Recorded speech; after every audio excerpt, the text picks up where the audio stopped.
주옵소서. 오 주님 감사합니다.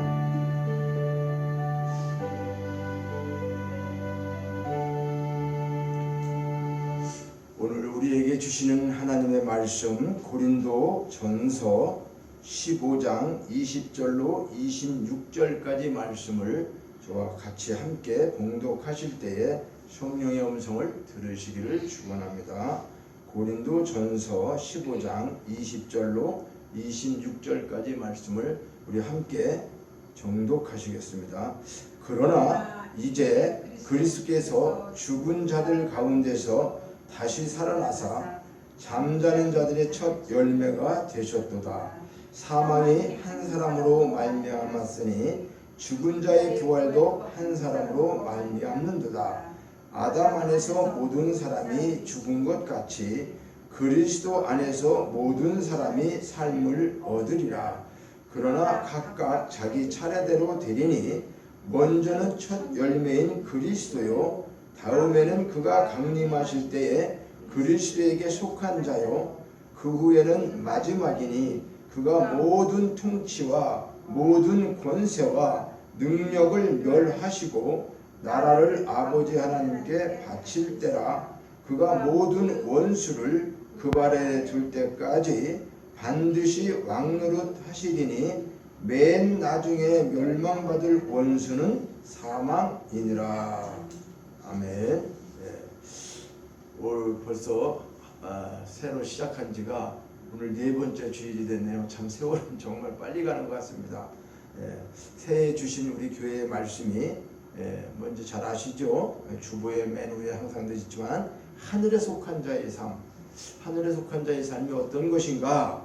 그래서 부활에 대한 복음으로 지금 이제 오늘 네 번째 말씀을 전하는 것 같습니다. 부활의 복음. 고린도전서 15장에 나와 있는 부활장이라고 하는 이 비밀을 우리가 깨닫고 우리 모두가 부활의 오늘은 보증과 순서가 어떤 것인가? 부활한다고 하는 보증을 받은 사람들이에요, 우리는요. 그런데 그 보증이 그냥 사람이 보증 쓴 게 아니라 하나님께서 하셨다고 하는 말씀. 그래서 지난 주일은 만일 죽은 자의 부활이 없다고 한다면, 우리가 죽고 나서 죽은 사람들이 부활하지 않는다면 그리스도의 부활도 없었을 것이다. 주님도 다시 살아나지 못하는 거죠. 죽은 자가 부활이 없는데 어떻게 예수님이 또 살아나시겠습니까?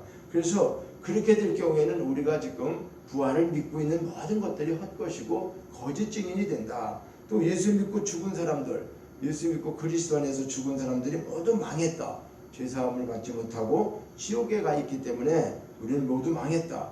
그리고 그리스도인들은 가장 불쌍한 자들이다. 왜요? 예수 믿는 것 때문에 자기가 하고 싶은 거 다 하지 못하고 순교도 당하고 때로는요 정말 세상에서 많은 고난과 이런 것을 겪으면서도 그 예수님을 우리가 소망하고 살고 있는데 그런 것들이 다 화사가 된다 그러면 얼마나 불쌍한 자가 되겠냐 그거죠.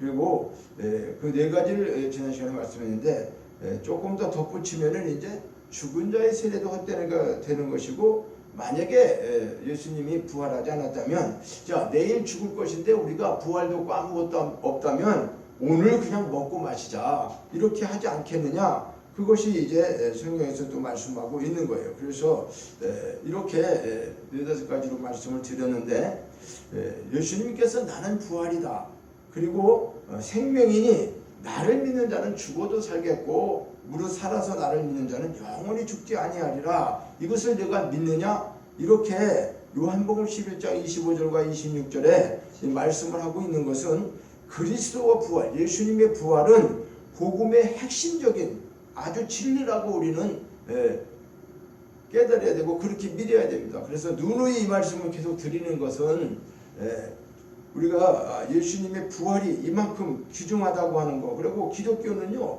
그리스도의 부활 위에 세워진 거예요. 그래서 만약에 그리스도의 부활이 없다라고 하면 기독교는 어떤 것을 상상할 조차도 없는 거죠. 그리고 부활은 복음의 어떤 심장과 같다라고 하는 것을 우리가 늘 기억하시기를 원합니다. 그래서 오늘 본문은 그리스도께서 부활의 첫 열매가 되셨다고 하는 것을 바울이 선언하면서 이제 우리도 어떻게 부활하는가, 그리고 부활의 보증과 또 어떤 순서가 왜 중요한가, 이것에 대해서 오늘 우리가 좀 생각을 좀 해보고자 합니다. 그래서 첫 번째는 그리스도 자신이 부활할 때 첫 번째 예수님이 부활하셨고, 두 번째는 그 그리스도가 강림하실 때 다시 부활하신 예수님이 이제 강림한다고 하는 건 재림을 말하고 있습니다. 오늘 우리 하나님의 나팔소리, 참 찬송가 180장, 이거가 전체 부활을 요약한 찬양입니다. 엄청난 귀한 찬양이에요. 이걸 묵상해 보면요. 그래서 그때 이제 예수님이 강림하신다고 하는, 재림하신다고 할 때, 그때에 예수님께 속한 자들, 죽었던 예수 믿고 죽은 자가 예수님이 이제 재림할 때, 나팔소리가 울리며 재림할 때, 그때 모든 사람이 부활한다는 거예요. 그러니까 뭐냐면 예수 믿고 죽었던 자가 먼저 부활해요. 그러니까 믿지 않은 사람 그때 부활하지 않습니다. 예수님을 믿고 죽은 자들만 예수님하고 함께 부활해갖고 오는 거예요. 어디로? 재림으로 오시는 거죠. 그리고 우리는 그럼 만약 그때 살아있는 사람은 어떻게 되냐? 살아있는 사람은 공중으로 끌려 올라간다 그러는 거예요. 휴거라고 하는 거예요. 휴거. 그러니까 예수님이 공중에 재림하실 때 죽은 자가, 예수 믿고 죽은 자가 먼저 부활하고, 예수님과 같이요. 예수님이 먼저 부활하고, 그 다음에 이제 죽었던 자, 예수 믿었던 자들이 다시 또 부활하고, 이 세상에 살아있는 사람은 어떻게 해요? 믿음에서 살아있는 사람들은 변화되어 가지고 공중으로 끌려 올라가는 것, 그것이 이제 변화체라고 하는 거죠. 변화된 거. 자, 그리고 그 후에 천년왕국이 다 이루어지고, 그러고 난 이후에는 어떻게 되냐?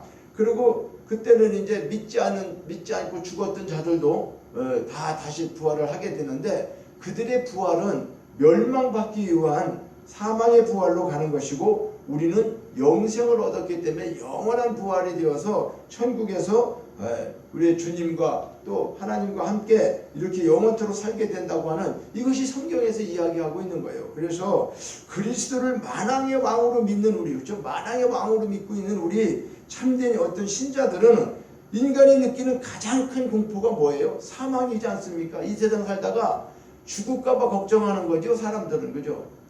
뭐 죽음이, 나 죽으면 뭐 부활하니까 상관없다, 이렇게 우리가 믿고 있어도 실제로 죽음에 맞닥뜨면 두려운 거죠. 그렇죠? 죽는다는 자체는 그걸 우리가 체험을 하지 못하기 때문에 이 죽음에 대한 공포가 항상 있는 거예요. 너나 나나 공포는 있어요. 그런데 우리는 이제 그런 공포에서 벗어나야 된다는 것을 부활을 통해서 말씀하고자 하는 거죠. 왜? 이제 우리는 이 죽는다는 거, 사망이라고 하는 것은 그 세력이 있는데, 악한 세력을 예수님께서 이미 다 파쇄시키고, 그죠?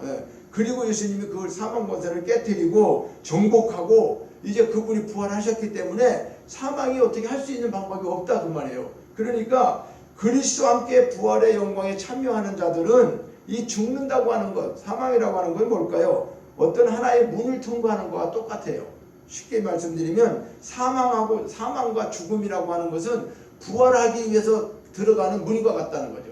자, 여기 지금 우리가 교회에 이렇게 있는데, 저 문 안에서 지금 살고 있는 게 우리 세상이라고 하면, 저 문 밖에 나가면, 만약에 이제 천국이 이루어지는 그곳이라 그러면, 부활하는 세상이 있다고 하면, 이 죽음과 하늘과 그 사이는 저 문 하나 열고 이제 죽으면서 바로 나가는 것이 뭘까? 저 문을 열고 나가면 하늘의 세계가 있는 것처럼 이제 그런 걸 말하고 있는 거죠. 그래서 사망과 죽음은 부활의 영광으로 들어가는 문이다라는 거죠. 그러니까 그걸 진짜 생각한다라면 우리가 죽는 것에 대해서 그렇게 두려워할 필요가 이제 없다. 그래서 지금까지 우리가 죽음의 공포나 사망의 공포, 이런 것 때문에 좀 마음에 그런 게 있었다고 하면, 이 부활을 확실하게 깨닫게 하면은 마음에 정말 담대함이 있어지는 거예요. 이 세상에 죽음을 초월하는 믿음으로 살 수 있는 것이 이 부활의 복음인 거예요. 그래서 이 부활을 우리가 정말로 잘 깨달아야 된다. 우리의 부활에 대한 매우 중요한 말씀을 계속해서 하고 있는 것은, 새해에 우리가 어떠한 일을 하나님께서 하시기 위해서일까? 너무 두려운 일들이 많잖아요. 그렇죠? 코로나19도 아직 끝나지 않았고, 또 여러 가지 재난과 환란이 우리가 살고 있는 이 땅은 끊임없어요. 또 언제 무엇이 올지 예측할 수가 없어요. 그러니까 그것은 다 뭐에 대한 불안이죠? 죽음에 대한 우리의 공포를 가져오는 거죠. 암이 뭐 왜 무섭다고 그래요? 암 걸리면 거의 죽는다고 보는 거기 때문에, 암 걸려서 당신 얼마 못 삽니다. 그럼 시한분생이 되죠. 그렇죠? 3개월밖에 못 삽니다. 이럴 때 죽는다는 것 때문에, 그렇죠? 고통이 있는 거죠. 그러니까 그 죽음을 초월하는 사람들, 그 암을 또 다 이기는 사람들이 있잖아요. 그죠? 뭐 병이 또 낫기도 하지만은 비록 죽는다 하더라도 그걸 두려워하지 않고 믿음으로 받아들이고 아주 귀한 하나님의 영광을 돌리는 그런 분들도 참으로 많이 있습니다. 그래서 오늘 이 부활의 보증과 순서에 대해서 왜 중요한가? 네? 이 귀한 부활이 아무런 순서도 없이 만약에 그냥 죽은 자가 자기 마음대로 막 살아나는 거라고 하면 이게 뭐가 있어요? 네, 그렇지 않다는 거예요. 그러니까 하나님의 때에 그분의 섭리 속에 주어지는 약속의 언약의 말씀으로 보증받은 자들에게 이루어진다는 거예요. 그러니까 부활이 내가 죽고 나서 어떤 사람은 언제 살아나고 일찍 죽었으니까 일찍 살아나고 뭐 이런 차원이 아니에요. 우리가 이 땅에 와서 사는 것은 먼저 오고 늦게 가고 이런 것들이 다 우리가 순서가 정해져 있는 건 꼭 아니에요. 그렇잖아요? 어떻게 해요? 뭐 늦게 태어났다고 해서 오랫도록 살고 먼저 태어나면 일찍 가고 물론 먼저 나이 많이 먹으신 분들이 또 일찍 돌아가시는 것도 맞죠. 그렇지만은 젊은 사람도 죽는 겁니다. 그래서 이 세상에서 사는 거에 대해서 죽음에 대한 것은 우리가 순서를 우리가 알 수도 없고 우리가 정한 게 아니죠. 그것처럼 이제 부활에 대한 것도 하나님의 때에 하나님의 섭리 속에 이루어지게 되는데 그때의 부활을 우리가 생각해보면서 세 가지 순서에 대해서 우리가 오늘 부활의 보증을 받은 우리라고 하는 것을 확증하는 은혜가 있기를 축원합니다. 그러니까 첫 번째는 부활의 첫 열매인 그리스도다. 이렇게 해요. 그러니까 그리스도께서 부활의 첫 열매가 되셨다. 우리 20절에 보니까 그러나 이제 그리스도께서 죽은 자 가운데서 다시 살아나사 잠자는 자들, 지금 죽은 자를 얘기하는 거죠. 그렇죠? 잠자는 자는 죽은 자들의 뭐가 되셨다? 첫 열매가 되셨다. 그러니까 부활은 예수님이 첫 열매로다가 먼저 부활하셨구나. 이거를 우리가 깨달아야 되죠. 잠자는 자들의 첫 열매. 첫 열매라는 게 뭘까요? 첫 열매는 말 그대로 첫 번째 달린 열매죠. 그렇죠? 어떤 감나무가 있어요. 그러면 감나무에 감이 첫 번째 달렸어. 그러면 그 첫 번째 달린 열매를 첫 열매라고 하죠. 그런데 이것은 구약 시대에 이스라엘 백성들이 처음으로 수확한 이삭. 그것은 뭐 과일뿐만이 아니죠. 과일뿐만 농사를 졌을 때 벼가 됐던 보리가 됐던 이런 이삭, 그렇죠? 열매 이런 것들을 성전에 또 첫 열매를 바쳤단 말이죠. 그러니까 이런 이 첫 열매라고 하는 것은 수확물 전체를 대표하는 거 되죠. 그 뭐냐면 우리가 왜 졸업하잖아요. 학생들이 졸업하면 60명이 졸업한다. 그러면 누가 한 사람이 대표자로 나가서 그 졸업장을 받잖아요. 그러면 그 사람들 나중에 다 이제 졸업장 찾아가는 것처럼 대표성을 띠는 거란 말이죠. 첫 번째 하는 그 뭐는 첫 열매가. 그래서 수확물 전체를 대표하는 대표성을 가진과 동시에 제단에 바쳐짐으로써 인해서 수확물을 성별해 주는 의미도 있어요. 이건 뭐냐면 첫 열매를 하나님께 드렸단 말이죠. 이스라엘 백성들은. 그러니까 어떤 양을 하나님 앞에 드리는 양은 제물이라고 그러잖아요. 그렇죠? 양을 드릴 때는 제물, 제사에 드릴 제물이라고 그래요. 그런데 우리가 먹는 양은 뭐예요? 식용이잖아요. 그렇죠? 식용. 그러니까 우리가 첫 열매로 하나님께 구별해서 드리는 거하고 그 이후에 이제 우리가 먹을 수 있는 식용이 있다고 하는 그것을 이제 구별해주는, 성별해주는 의미도 있다는 거죠. 첫 열매가. 그래서 이스라엘은 첫 열매를 드리기 전에는 매매 같은 게 이루어지지도 않았고 그걸 먼저 먹지도 못했어요. 타작을 해서. 근데 우리는 어때요? 타작을 하든지 뭐든지 우리가 막 먹잖아요. 고구마도 캐서 하나님께 안 드리고 그냥 뭐든지 다 우리가 먼저 먹고 그러는데 사실은 첫 열매를 하나님 앞에 드리는 것이 그들의 정이었어요. 그래서 이 첫 열매는 그런 거죠. 그래서 예수 그리스도의 부활은 영원한 생명에 연결되는 최초의 부활이면서 모든 죽은 자들의 어떻게 해요? 부활에 대한 약속의 징표라고 할 수 있죠. 왜냐하면 예수님이 살아난 걸 보니까 우리도 살 수 있구나. 이 증표라는 거예요. 증표. 그래서 다시 말하면 우리는 아담의 죄로 말미암아 모든 사람이 죽을 운명이 놓였죠. 여기 22절에 보면요. 21절에 보면 사망이 한 사람으로 말미암았으니 죽은 자의 부활도 한 사람으로 말미암는다. 이 한 사람은 누구 얘기하는 거예요? 22절에 보니까 아담이잖아요. 그렇죠? 아담 안에서 모든 사람이 죽었다. 이것은 뭐예요? 아담이 죄를 졌기 때문에 죄의 삭은 사망으로 갔다는 것을 말씀하고 있죠. 그러니까 내가 죄를 안 진 것 같은데 우리가 뭐 선악과를 다 먹었으니까 이 사실 보면 이거 그렇죠. 그런데 그러니까 아담이 죄를 져갖고 우리도 지금 죄인이 된 거잖아요. 그죠? 그러니까 아담 한 사람으로 인해서 죄가 내려왔다. 우리 죽게 됐다. 그러면 두 번째 아담을 보내신 두 번째 아담이 예수님인데 그 예수님이 오셔서 죽은 자를 한 사람이 있잖아. 한 사람으로 인해서 죄가 들어왔어. 그러면 한 사람 의인으로 말미암아 이 죄가 없어지는 거 맞는 거죠. 그렇죠? 원칙이 원리라는 건 그렇잖아요. 원리라는 게 아니 한 사람 때문에 죄를 졌어. 우리가 죄도 없는 사람이. 그러면 그 의인 한 사람이 와서 죄 진 모든 사람을 다시 살려주는 거. 그래서 저는 이걸 묵상할 때마다 어떤 게임에서 그런 게 있어요. 어떤 게임이냐면 이렇게 보면은 사람들이 청백으로 나눠지잖아요. 청백으로 나눠지면 한쪽에서는 그 표지판이 한쪽에는 검은 거, 한쪽에는 하얘. 그러면 이제 이걸 한 30개면 30개를 쭉 놓고요. 30개를 놓고 이제 호각을 불어요. 그러면 이제 청백이 모여가지고 한쪽에서는 검게 만들어 놓은 거예요. 이걸 다 뒤집어서 검하게 만들어. 그러면 한쪽 사람들은 반대편에서는 그 검으로 만드는 걸 다 하얗게 뒤집어. 그래서 하얀 게 더 많으냐, 검은 게 더 많으냐, 이제 그렇게 해갖고 승패를 겨루기도 하는 그런 게임이 있었는데 그런 생각이 드는 거예요. 왜냐하면 한 사람이 다 검게 만들어 놓은 거, 아담으로 인해서 다 우리는 죽은 그걸 만드는 걸 예수님이 오셔서 그 모든 자들을 다 하얗게 다시 살리셨다고 하는 그런 생각이 들기도 하네요. 이게 이제 묵상하면서 봤을 때. 자, 그래서 예수님은 이 아담으로부터 이렇게 우리가 이런 죄로 인해서 우리가 죽었지만은 그 죽은 사람을 다시 살리시기 위해서 이 땅에 오신 거 아니겠습니까? 그래서 이제 그런데도 거기에 순서가 있다는 거예요. 그러나 각각 자기 차례대로 된다. 그래, 자, 이 차례가 어떤 차례냐 그 말이죠. 이 차례가 그러니까 둘째 아담 예수 그리스도께서 구원받은 자, 하늘에 속한 자, 이미 그분께 속해져 있는 그들을 어떻게 해요? 십자가에서 대속하시기 때문에 대속하셔 주셨기 때문에 우리는 그 죄와 고통 그런 사망에서 완벽하게 벗어난 사람들이 되었다고 하는 것을 말씀하고 있는 거죠. 따라서 그리스도 안에서 새 생명을 얻은 자들은 결코 죽지 않을 것이다.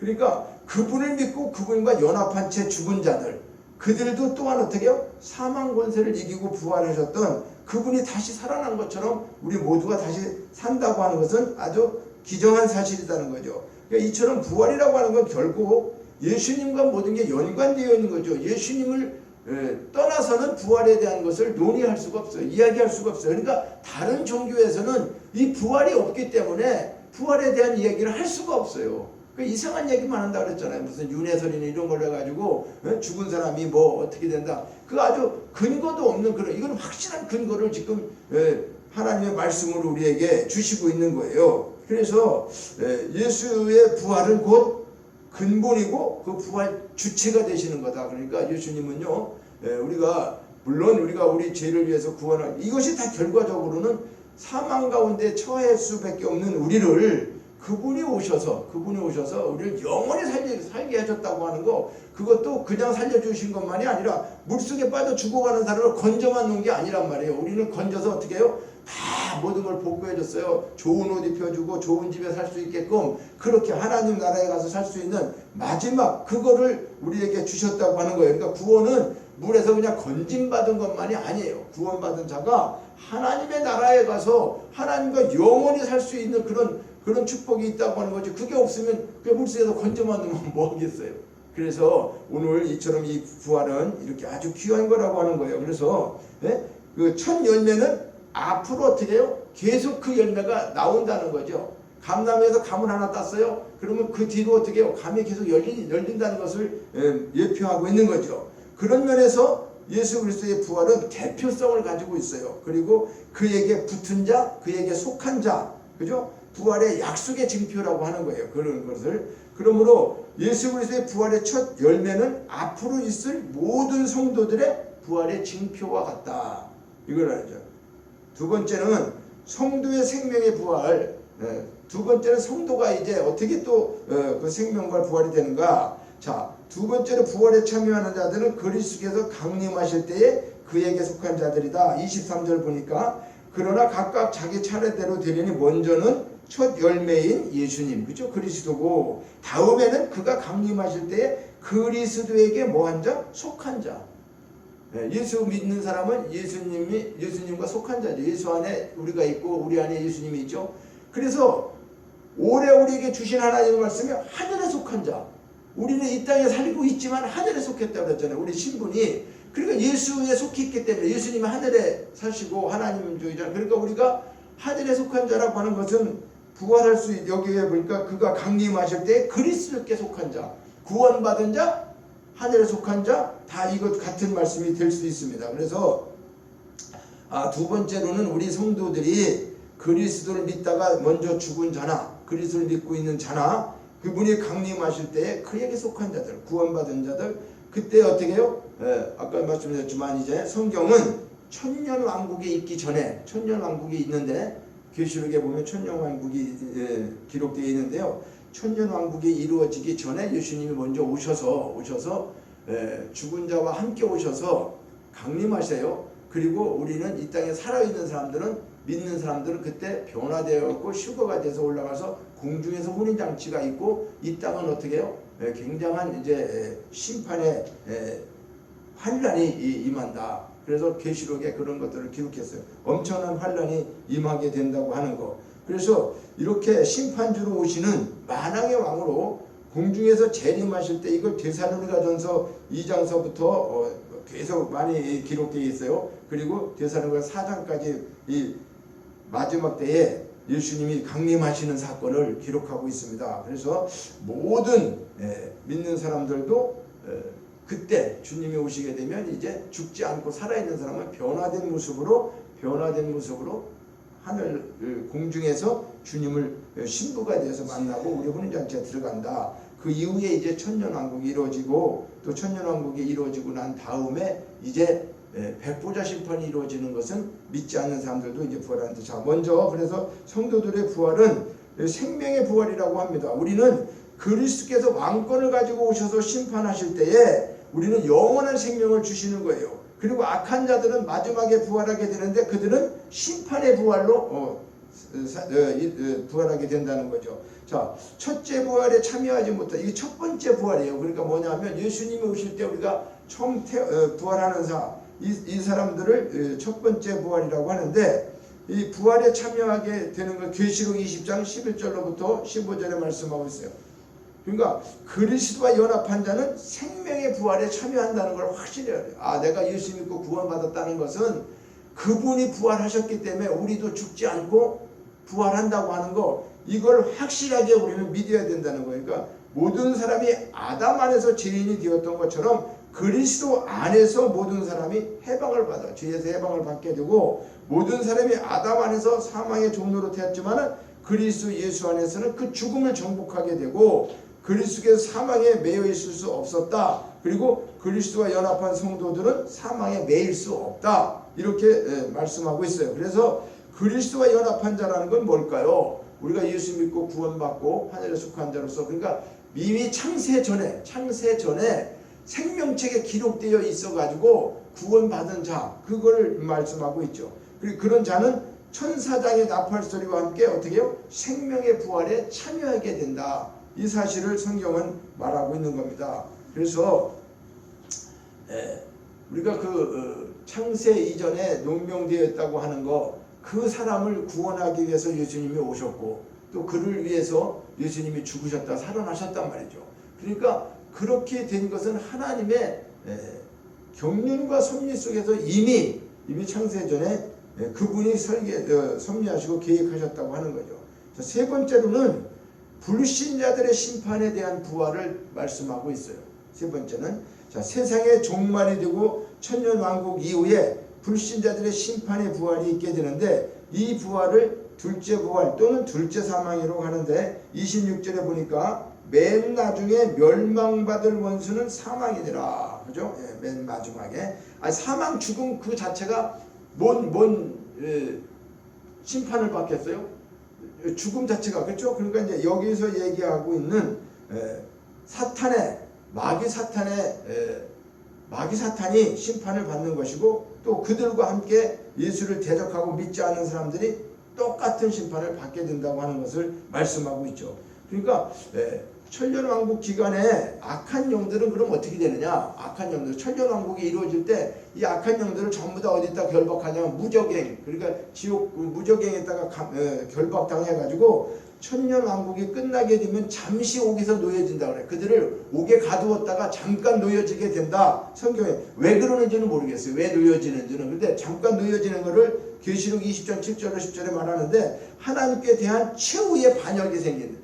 그들을 자 천년 동안 예수님이 오셔서 죽은 자 먼저 죽은 자들하고 부활해 갖고 오셨죠. 살아있는 사람들이 올라가서 저기 천년 동안 왕노릇하죠. 근데 그럴 때 악한 것들은 다 무적행 속에 가둬놓고 결박당하고 있다가 그 천년의 왕국이 끝나고 나면 잠깐 그들이 다시 놓이게 된다는 거예요. 놓이게 되니까 이게 하나님 앞에 이제 완전히 어떻게 최후의 반역을 하게 된다. 그리고 그때 이제 예수님께서 완벽하게 이것들을 다 멸하시면서 그때에 이제 완전한 심판이 이루어지는데 그게 마지막 백보자 심판이라고도 하고 신보자 심판이라고도 합니다. 성경에 백보자 심판이 기록됐어요. 그래서 성경에 기록된 대로 이제 그들이 심판을 받게 되는데 자 첫째 부활에 참여한 자들 예수님이 오실 때 죽었던 자들이 예수 믿고 죽은 자들이 예수님과 함께 참여해서 온 사람들은 생명책에 기록된 자라고 그랬죠. 이들은 어떻게 해요? 거룩한 성 새 예루살렘에 입성하게 되는 거죠. 그러니까 예수님이 부활하셔서 이 땅에 오실 때 그때 부활한 첫 번째 부활을 첫째 부활이라고 하잖아요. 근데 이때 생명책에 기록된 자들은 거룩한 성 새 예루살렘에 입성할 것이다. 그러니까 생명책에 기록되지 못한 자와 기록된 자가 있는 거죠. 그래서 구원받은 자와 구원받지 못한 자가 있는데 구원받은 자는 생명책에 기록되어 갖고 영원한 새 예루살렘 천국에 들어갈 것이고 그러지 못한 자는 어떻게 해요? 사망과 음부도 불못에 던져져서 세세토록 밤낮 괴로움을 받을 것이다. 이 계시록 20장 7절로부터 15절에 기록되어 있는데요. 그러니까 이 한마디로 요약하면 이제 구원받은 예수님과 속해져 있는 우리 신앙생활하던 우리는 이제 첫 번째 부활에 참여하는 자가 되어가지고 그분과 함께 영생이 들어가는 것이고 이 마지막 이제 천년왕국이 다 끝나고 죽은 자들 믿지 않고 죽은 자들도 다 부활시켜서 이들을 심판하게 되는데 이들은 어떻게 해요?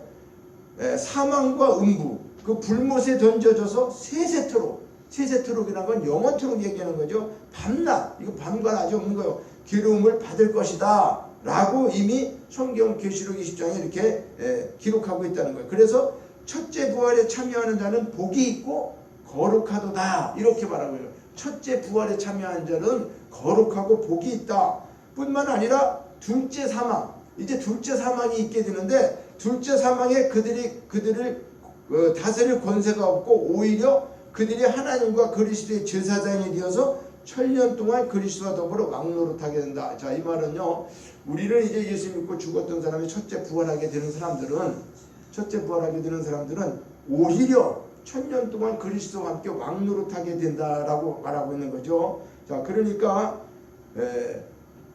그렇지 이제 믿지 못하고 죽은 자들은 첫째 부활의 참여가 아니기 때문에 마지막 두 번째 사망은 백보자 심판이 끝나고 난 다음에 영원한 사망, 그죠? 그들이나 우리나 다 죽는 건 마찬가지예요. 육체가 죽는 거는 똑같아요. 그렇죠? 육체가 죽는데 두 번째 사망이다, 첫 번째 사망이다 하는 이야기가 뭐냐? 뭐 사람이 두 번 죽고 세 번 죽나? 뭐 이런 걸 이야기하는데, 자, 우리는 이렇게 살다가 영혼이 떠나면, 그렇죠? 육체는 그냥 죽는 거예요. 육체는 기구와 똑같아. 차가 가다가 기름이 없으면 차가 멈추는 것처럼 우리가 하나님이 흙으로 만들어 갖고 그 영을 주셨는데, 그래서 생명을 주셔서 살아있는데 그 영을 하나님이 도로 찾으면 우리는 죽는 거예요. 그러면 죽으면 이 몸은 기계와 같이 그냥 물체니까 다 흙으로 만들었으면 흙으로 돌아가 버리고 말지요. 그러면 영은 살아있죠. 그렇죠? 그러면 다시 부활할 때 부활의 몸을 입게 되는 거죠. 이제 다음 시간에도 말씀드리겠지만은 신령한 몸이 있고 육의 몸이 있고 영의 몸이 있다고 말씀하고 있어요. 그래서 이게 부활이라는 것이 참 어렵고 우리가 이해가 되기 어렵지만은 그래서 자세히 이 말씀을 좀 깨닫고 잘 기억을 하셔야 됩니다. 왜냐하면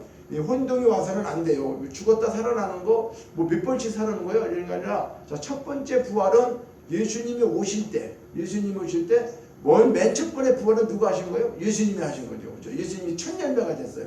그 첫 열매가 된 것을 왜 지금 말하고 있느냐? 첫 열매가 달리면 그 다음에 계속 열매가 달리는 것처럼 예수님이 살아있기 때문에 예수 믿는 사람은 그 안에 속해서 예수님과 속해져 있고 하늘에 속한 자가 되었기 때문에 구원받은 자가 되었기 때문에 예수님이 살을 때 너도 살아난다는 것을 지금 증표로 보여주는 거다 그 말이죠. 그런 게 없으면 우리도 못 믿잖아요. 예수님이 살아난 걸 봐야지 예수님이 살아났는지 안 살아났는지 이게 없으면 우리가 어떻게 믿겠어요. 그런데 예수님은 이 땅에 오셔서 그렇죠? 십자가에서 죽으시고 3일 만에 장사까지 치르셨어요. 그리고 부활하셔서 많은 사람들에게 보여주고 승천하셨다가 다시 오시겠다. 이것이 지금 이루어지고 있는 것을 우리가 뭘 통해서 알아? 말씀을 통해서 알지만 실제로 역사적으로 이거는 증명된 거다 그 말이죠. 그죠? 이스라엘에 오셔서 그때 당시에 제자들이 그걸 다 보고 그랬잖아요. 그죠? 그리고 성령님이 이제 우리에게 보내주신다고 하는 성령님도 보내주셔서 오순절을 통해서 이제 성령 시대가 열리면서 교회가 탄생하고 이제 오늘날까지 복음이 우리에게까지 오고 이렇게 됐는데, 자, 이런 것들이 그냥 어느 날 갑자기 된 게 아니란 말이에요. 하나님의 아주 영원한 섭리 속에서 이렇게 이루어졌어요. 그런데 그것도 두 가지가 있다 그랬죠. 영원전, 그러니까 태초 이전, 하나님이 시간을 만들고 6일 동안 창조하고 우리에게 사람을 만드시고 모든 우주 만물을 만드시면서 이제 태초에 하나님이 천지를 창조하셨다 그러면서 이제 시작되는 시점이 천지 창조가 이루어지는 것은 오늘 우리가 살아가고 있는 이 시대, 그러니까 시간과 이런 모든 것들, 공간에 우리는 죄악을 받죠. 근데 하나님은 그 시간과 공간을 초월해 계시는 분이기 때문에 이런 게 전혀 받지 않아요. 그러니까 그 이전, 그러니까 이 태초를 만들기 이전부터 계셨던 그 영계의 세계, 그거를 창세 이전이라고 하는 거예요. 그러니까 창세기가 있고 창세 이전이 있단 말이에요. 그러니까 하나님의 계획 속에서 창세기가 이루어진 이제 이 모든 것들이 끝을 내는 날이 있잖아요. 그렇죠? 시작이 있고 끝이 있다고 그랬으니까, 그러니까 창조하신 날부터 이제 예수님이 다시 이 땅에 오시는 재림해 갖고 모든 것이 끝나는 심판까지 이루어지는 그것이 이제 이 우주 만물의 창조는 끝나는 거죠. 창조의 결론이 끝나게 되는 거예요. 그러나 창세 이전에 계셨던 그 하나님의 모든 것들은 이미 그대로 있는 거죠. 그렇죠? 그분은 우리 속에서 이제 하나님께서 우리 우주를 만드시고 다 모든 걸 만드셔서 고 살고 있었던 그 시간이 이제 그것이 다 끝나는 시점에서는 어떻게 돼요? 그러면 영원히 가서 살아야 되니까 영원한 몸이 돼야 되잖아요. 그렇죠? 우리가 이런 몸으로 가서 살 수가 있는 게 아니란 말이죠. 그래서 이 땅에서 살다가 죽는 거, 이 땅에서 살다 죽는 게 누구든지 다 첫 번째 죽는 첫 죽음이란 말이죠. 그러니까 그걸로 죽고 끝나는 게 아니고 예수님이 다시 살아나실 때 그때 살아나는 자가 첫째 부활이란 말이에요. 예수님이 첫 번째 부활한 것처럼 우리도 처음 부활에 참여하는 거죠. 예, 그러니까 이렇게 처음 부활에 참여하는 자는 둘째 사망에 아무런 해를 받지 못한다고 하는 것은, 두 번째 사망은 뭘 얘기하는 거예요? 두 번째 사망은 이제 하나님께서 백보자 심판을 이루어서 마지막 지옥으로 가는 자와 천국으로 가는 자, 이 심판이 이루어질 때 그때 죽는다고 하는 것은 하나님과 결별되는 걸 얘기하는 거죠. 영원히 결별되는 거. 그러니까 그들은 죽는다 그래갖고 우리가 지금 호흡이 멈춰가지고 이런 죽는 그런 개념이 아니라 그건 육체가 죽는 개념이고, 이제 영이 죽었다고 하는 것은 영은 죽을 수가 없잖아요. 그런데 그 영은 어떻게 죽는 거예요? 이제 지옥불로 가서 영원히 이제 지옥에서 살게 되는 그것이 두 번째 사망이라는 거예요. 두 번째 사망.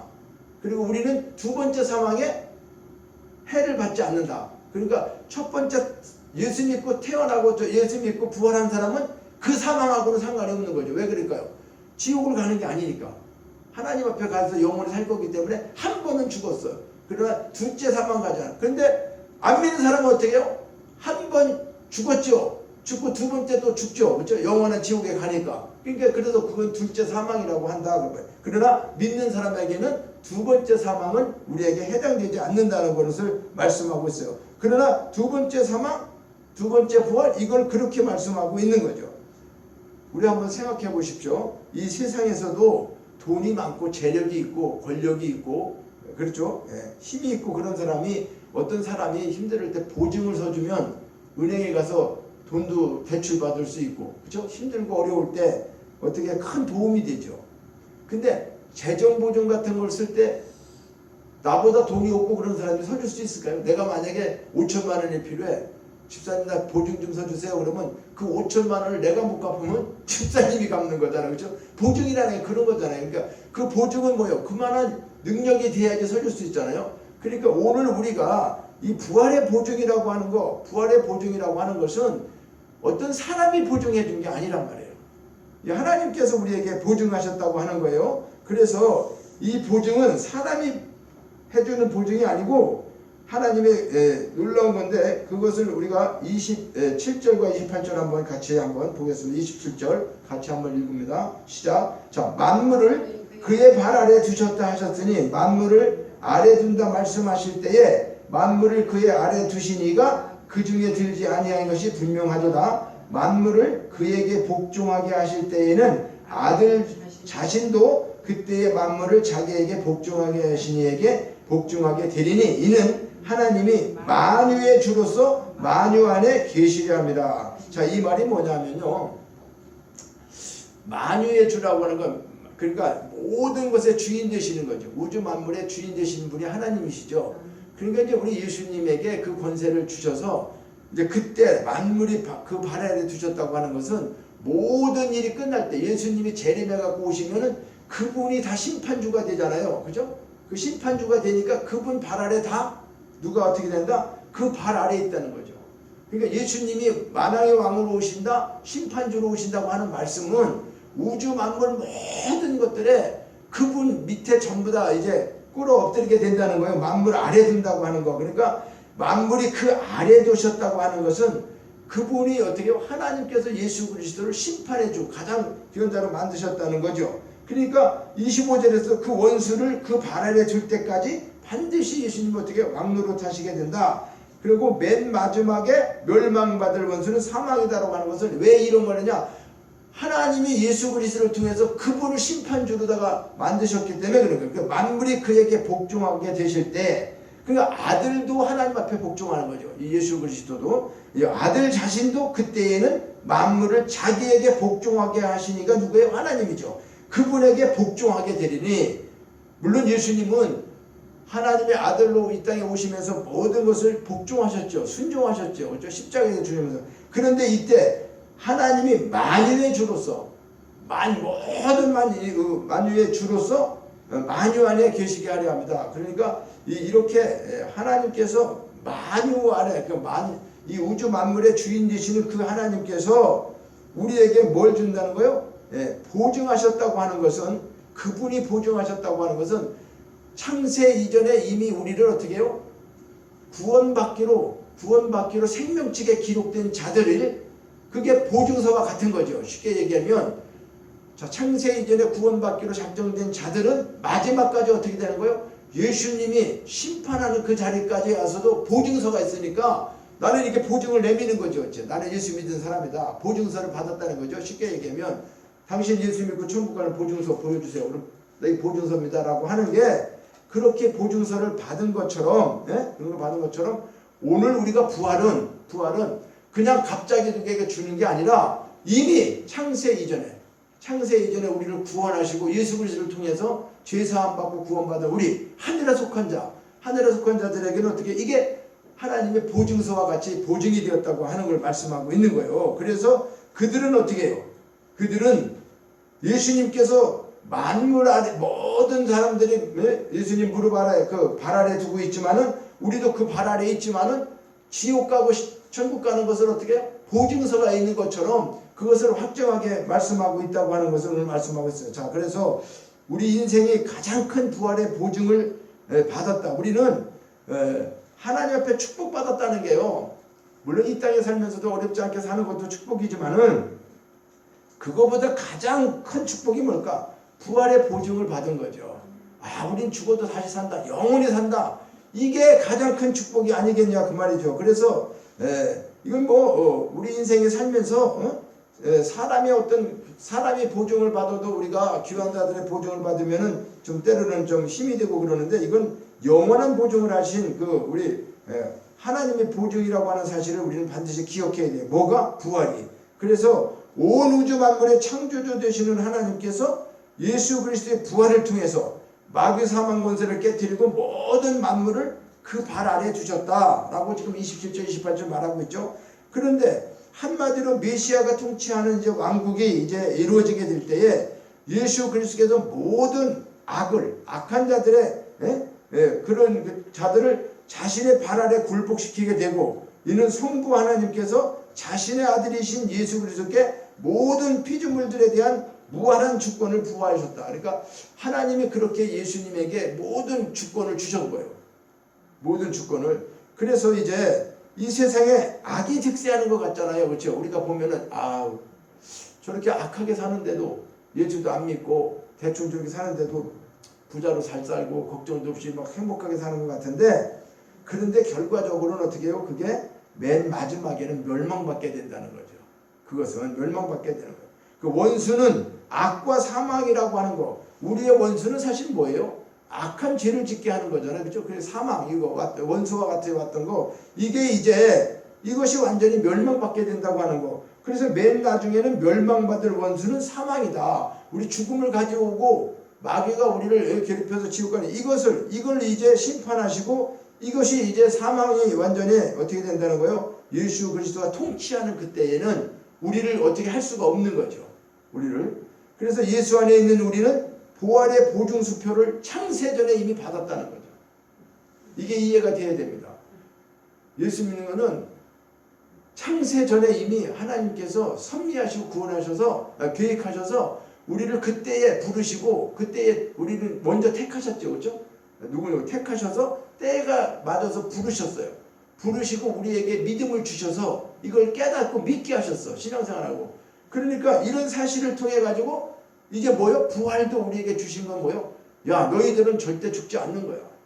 마지막은 다 너희들이 지금 볼 때는 세상에서 악한 사람이 득세하는 것 같고, 예수 믿는 사람은 맨날 빌빌대는 것 같고, 너를 아무것도 왜 하나님이 살아계시면 나한테 이렇게 해요? 우리가 왜 이런 어려움을 겪어야 돼요? 이렇게 너희들 원망할 때도 많이 있고 그랬지만은 실제로 그게 아니다. 그들은 이제 다 완벽하게 멸망받게 될 것이다. 그러나 너희들은 어떻게 해요? 이제 영원한 생명에 들어가는 그런 이제 부활을 우리에게 말씀하고 있는 거죠. 그래서 예수께서 그리스도의 재림의 나팔 소리가 그 안에서 잠자던 자들을 어떻게 해요? 부활의 영광으로 다시 살아난다. 이 엄청난 기쁜 소식을 우리는 전해야 되는 거죠. 하나님의 나팔 소리가 천지가 진동할 때에 영광 중에, 예수님 영광 중에 구름 타시고, 그죠? 천사들이 막 세계 만국의 모든 곳에 보내서 구원받은 성도들을 모으죠. 그죠? 그때 함께. 그럼 나팔 불 때 나의 이름, 그때 내 이름이 불러지면 어떻게 해요? 이제 잔치에 참여하는 거잖아요. 이제 누구누구 들어와라. 그렇게 하는 것처럼. 그래서 이미 이런 것이. 그래서 무덤 속에 잠자는 자도 그때는 다 다시 일어나서 영화로운 부활 승리를 얻게 된다. 주가 택한 모든 성도, 택했던 모든 성도들 구름 타고 올라가서 공중에서 주의 얼굴 배우리. 그때 직접 눈 보는 거죠, 우리가. 그렇게 이제 그런 나팔이 불어진다고 얘기하는 거죠. 하나님의 나팔 소리가 뭐지? 주님 다시 오실 때 우리는 언제인지 알 수는 없어. 그래서 항상 깨어서 기도하고 우리가 이렇게 살고 있지만, 그러나 어떻게 되는 거예요? 기쁨으로 보좌 앞에 우리는 항상 가는 거예요. 이 세상에서 그냥 지겨워서 교회 또 오늘 가야 되는 거예요. 그러지 마시고 기쁨으로 주님 만나는 마음으로 보좌 앞에 나가서 우리가 뭐 한다고? 그때까지 참고 기다리는 거죠. 참고 기다릴 수밖에 없죠. 우리는 그 인내할 수밖에 없는 거예요. 그래서 이렇게 우리는 부활의 영광으로 다시 살아난다고 하는 이 엄청난 기쁜 소식, 이 증인으로 우리는 살아가는 거죠.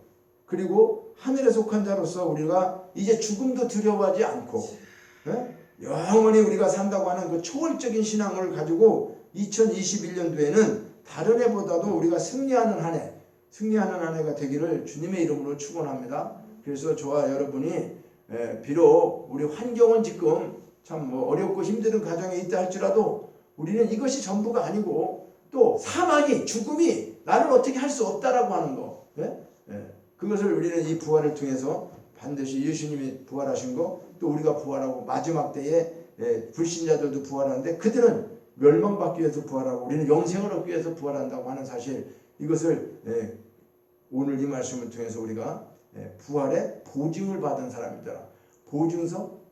지금 여권이 있어야지. 만약에 어딘 외국에 가려면 여권이 있어야 되잖아요. 그리고 또 내가 대한민국 사람이다 그러면 국민으로서 대한민국에 그걸 갖고 있는 것처럼 우리는 하늘나라의 보증서를 갖고 있어요. 보증서 없습니까? 보증서 없는 분은 저한테 오세요. 예수님을 통해서 보증서를 확실하게 드리겠어요. 이 보증서를 갖고 있다는 거예요. 우리는 예수님의 보증서, 부활의 보증서, 구원의 보증서, 하나님의 자녀의 이런 모든 것들이 다 있는 거예요. 우리에게. 물론 이렇게 서류로 나타나는 것은 아니지만은 우리는 이 말씀을 통해서 이걸 믿고 있는 사람은 예수님 안에 들어가 있고 예수님과 연합되어 있기 때문에 그분이 부활하면 우리도 부활한 거고, 그래서 우리는 때로는 어때요? 그분이 십자가에 죽을 때 나도 죽었고, 그분이 다시 살아날 때 나도 살아났다. 그리고 그분이 이제 부활하셨기 때문에 우리도 부활하게 되고, 그분이 천국에 계시기 때문에 나도 천국 가서 있는 것이고, 이런 것들을 절대 의심하지 마시고 확실하게 믿으시고, 이 부활이 얼마나 귀한 것인지, 부활의 복음이 얼마나 귀한 것인지 이것을 우리가 반드시 믿으시면서 우리는 어떻게 될까? 이 사실을 모르는 자들에게 전해야 되죠. 모르는 자들에게. 그래서 그들도 어떻게 해요? 그들도 우리와 함께 천국에서 살게 된다고 하는 사실을 우리는 전파해야 되는 그것을 우리가 사명으로 우리가 주셨어요. 그것이 물론 전도이지만은 이런 것을 알고 전도해야 되잖아요. 그렇죠? 그냥 뭐 예수 믿어라. 왜 믿어야 되는지, 천국이 있는지, 부활이 뭔지 이런 것들을 깨닫지 못하는 자들에게 잘 말씀을 드려서 예수를 믿게 하는 그런 일에 올해는 우리가 한 영혼에도 구원하는 그런 삶을 우리가 살기를 주님의 이름으로 부탁을 드립니다. 하나님 아버지, 나 같은 죄인이 영원한 부활의 생명을 얻을 수 있다고, 또 얻었다라고 우리는 부활의 주님을 믿고 그분이 먼저 부활의 첫 열매가 되고, 이제 그분 다시 오실 때, 예수님이 이 땅에 오실 때에 우리가 그분에게 속한 자가 되어서 우리도 함께 영원한 영생의 부활을 아버지 통해서 하나님 나라에서 살게 된다고 하는 이 놀라고 기쁜 소식을 우리가 받은 자이고 가진 자인데도 우리의 삶은 정말로 힘들고 어려워서 하나님 때로는 원망하고 때로는 좌절하고 이럴 때가 많이 있습니다. 이제는 우리 삶 속에 부활